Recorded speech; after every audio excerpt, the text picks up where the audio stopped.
Nah, ini kisah yang dibawakan oleh Al-Hafidz Al-Mizzi rahimahullah sebagai gambaran tentang bagaimana akidahnya perawi yang satu ini. Hadisnya gimana? Hadisnya gimana? Kita kembali kepada hadisnya. Apa hadis yang diriwayatkan oleh Al-Imam Al-Bukhari dari Abbad bin Ya'qub? Hadisnya adalah anna rajulan sa'alan Nabi sallallahu alaihi wasallam. Dari Abdullah bin Mas'ud, ada seorang yang bertanya kepada Nabi, ayyul a'mal afdal?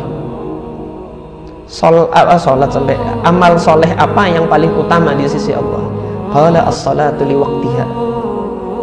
Salat di waktunya. Wa birrul walidain, dan berbakti kepada kedua orang tua. Tsummal jihadu fi sabilillah, kemudian jihad fi sabilillah. Yang seperti ini ketika ada perawi yang terindikasi, ini bukan terindikasi lagi, ada kebid'ahan dalam dirinya ini, sehingga Al-Hafidz Ibnu Hajar mengatakan saduqun rafidiyun.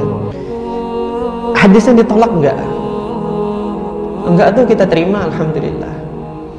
Terus ada yang mengatakan, lah ini kan Imam Bukhari meriwayatkan dari dua guru, satunya itu dari Sulaiman ibn Harb, satunya dari Abbad bin Ya'qub. Artinya ada bukti kalau hadis ini jalur periwayatannya tidak satu-satunya dari perawi Syiah, gitu loh. Ya, kita katakan demikian. Yang menjadi pertanyaan, Imam Bukhari kan ikut duduk di majelisnya Abbad. Kalau memang duduk-duduk sama ahli bid'ah nggak boleh, kenapa kok Imam Bukhari duduk di situ? Nah, ini ada tadi yang menanyakan kepada saya, ini Ustaz, ada yang bikin status ini, siapa yang tahu syekh yang ngajarin ilmu tajwid sini, ini manhajnya gimana? Fitnah hari ini seperti itu ya, ikhwan. Artinya alasan untuk tidak menuntut ilmu itu ditanyakan manhaj. Nah, tetapi sebagai seorang penuntut ilmu, apa yang harus dilakukan? Nah, ini Qasim ibn Zakaria al-Mutarriz tadi kan tetap datang, karena memang ada yang benar pada diri Abbad ibn Ya'qub itu. Yang benar pada diri Abbad ibn Ya'qub, kalau itu nanti ditinggalkan habis hadis Nabi itu. Ini ada di Kufah. Al-Imam Al-Bukhari meriwayatkan hadis ini di dua tempat. Sulaiman ibn Harb ini Basrah, perawi Basrah. Di Basrah beliau mengambil dari Sulaiman ibn Harb, sudah dapat itu riwayatnya. Tetapi ketika di Kufah, kenapa harus duduk lagi menemui Abbad ibn Ya'qub al-Asadi? Karena untuk memelihara keberlangsungan sanad tersebut. Ini dari sanadnya orang Kufah, hadisnya ini. Yang dari sanadnya orang Basrah, hadisnya ini, gitu loh. Karena sahabat Nabi yang membawa hadis ini di mana? Di Kufah. Siapa? Abdullah ibn Mas'ud radhiyallahu anhu. Nah, oleh karena itu gurunya Imam Bukhari, yaitu Al-Imam Ali bin Al-Madini, pernah mengatakan, lauturikat ahlul kufati li tashayyu'ihim la kharibatil kutub.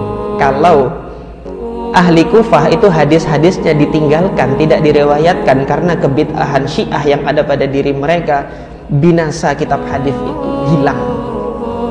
Untuk yang ahli Basrah, kata Al-Imam Ali bin Al-Madini, lauturikat, yakni riwayat ahli Basrah, riwayat-riwayatnya para perawi di Basrah, kalau ditinggalkan gara-gara apa?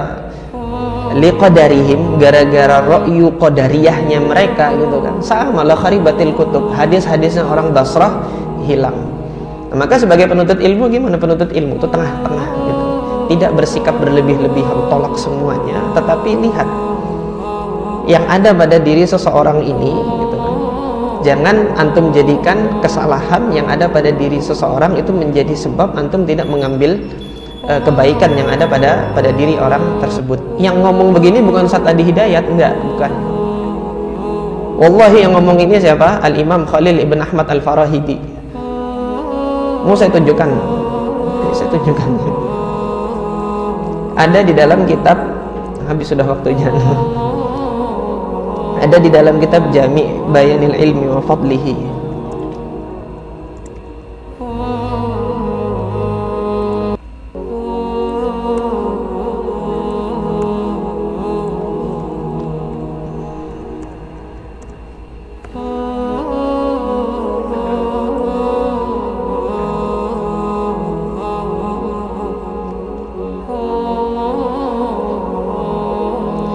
Al-Imam Khalil ibn Ahmad Al-Farahidi mengatakan apa ini yang dikutip oleh Al-Imam Ibnu Abdul Bar dalam kitab beliau Jami' Bayanil Ilmi wa Fadlihi. Beliau mengatakan i'mal bi'ilmi wa in qassartu fi amali. Amalkan ilmuku, antum dapat ilmu dari diriku, kata beliau, kata Imam Khalil ibn Ahmad Al-Farahidi. Imam Khalil ibn Ahmad Al-Farahidi imam tabi'in. Amalkan ilmu yang ada pada diriku, wa in qassartu fi amali, meskipun aku dalam mengamalkannya itu masih teledor, masih kurang sana sini. Antum dapati kekurangan dalam diri ustadz antum itu, jangan antum jadikan kekurangan diri ustadz antum itu menjadikan antum juga ikut kurang begitu. Kenapa? Yanfa'uka ilmi, ilmu yang dariku ini bermanfaat bagi kamu, wala yadhurruka taqsiri, keteledoranku itu tidak membahayakan dirimu.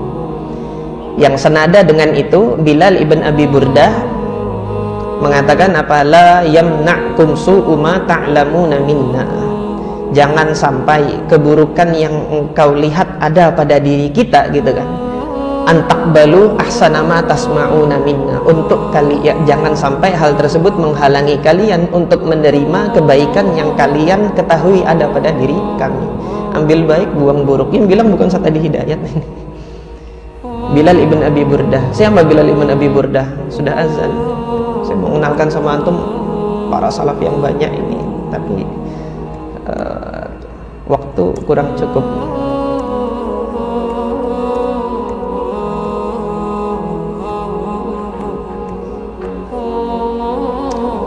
Bilal ibn Abi Burdah ibn Abi Musa al-Ash'ari, putra dari Abu Burdah. Abu Burdah ini Abu Burdah ini putra dari Abu Musa al-Ash'ari, salah seorang tabi'in di mana, di Kufah. Ini nasihat dari sebagian salaf, bukan dari saya pribadi, tapi yang seperti ini